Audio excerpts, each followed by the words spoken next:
রাজধানীর যাত্রাবাড়ী গোলাপবাগে ধর্ষণের শিকার হয়েছে দুই শিশু, যার একজন বাক প্রতিবন্ধী। অভিযোগ উঠেছে রবিউল করিম ওরফে রেজাউল শিশুদের বাসা ফাঁকা পেয়ে তাদের উপর পাশবিক নির্যাতন চালায়। অভিযুক্ত রেজাউল করিমকে গ্রেফতার করেছে পুলিশ। আহত শিশু দুটিকে ঢাকা মেডিকেল কলেজ হাসপাতালের ওয়ান স্টপ ক্রাইসিস সেন্টারে ভর্তি করা হয়েছে। আবির আহমেদের রিপোর্ট। যাত্রাবাড়ির গোলাপবাগ এলাকায় ফুটপাতে পিঠা ও খিচুড়ি বিক্রি করেন দুই মেয়ে শিশুর বাবা মা। যমুনা রাইস কুকারে আছে 3-in-1 function. Jamuna rice cooker, smart রান্নায় আধুনিক জীবন। ভাড়া বাসায় দুই শিশুকে একা পেয়ে তাদের উপর পাশবিক নির্যাতন চালায় 60 বছর বয়সের এক নরপশু।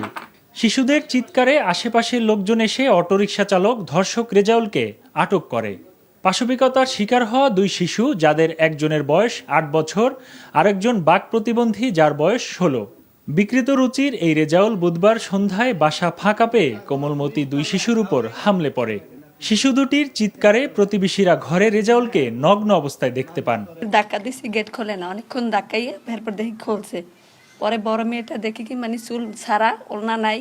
চরিত্র খারাপ ছিল দেখে ওইখান থেকে মাইরা ধরে পাঞ্জাতে ওরা খেদাই দিছে। কোন একটু পোলাপান দেখলি উনি হে পোলাপানের গায়ে হাত দেয়। আমার মেয়ে আসলে ছোট, আমার মেয়ের গায়ে হাত দিচ্ছে।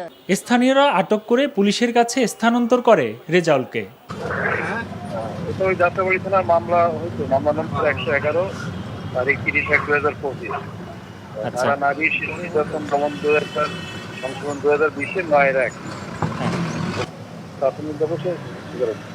যমুনা রাইস কুকারে আছে 3-in-1 function. Jamuna rice cooker, smart রান্নায় আধুনিক জীবন। খবর পেয়ে শিশু দুটির বাবা মা বাসায় গিয়ে তাদের হাসপাতালে নিয়ে যান। গতকালকে 8:30 বাজে ঘটনা ঘটছে। পর আমার ভাইটা বাড়িতে লাগাই দিয়ে সিটকারি খুলে বড় মেয়েটা রায় ধরছে। ধরার পরে দিয়ে মাজার মেয়েটা সিলেবাস করছে, পর মুখ টাইপা ধরছে। পরে তো আমি তো ফিটা বিক্রি করতে আসছি, আমার হাজবেন্ডও বাইরে। পরে আমার এক লোক ধরে গেছে, আপনি যেখানে ফিটে বিক্রি করেন আপনার বাসাতে আপনার মেয়েরা দর্শন করছে। কিন্তু এটা কালকে ডাক্তারের রিপোর্ট দেখার পরে বলছেন আরো কয়েকবার ঘটনা ঘটছে। জি না জানা বলতে পারেন, আর আমি বুঝতে পারি নাই। এখন আমার দুটা প্রতিবন্ধী মেয়ে, তাদের এমনি ভবিষ্যৎ কানা, বাকি ভবিষ্যতে তারা কানা। এখন আমি দুটা মেয়ে কি করবো? এরকম যখন পৃথিবীর কোনো মেয়ে যখন লাঞ্ছিত না হয়, আমি তার পাশে চাই। আমি বিচার একটা চাই, আমি তার পাশে চাই।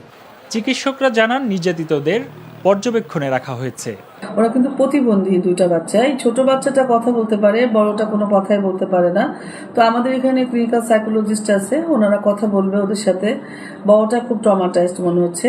এ ঘটনায় ভুক্তভোগীদের পরিবার নারী ও শিশু নির্যাতন দমন আইনে মামলা করেছে।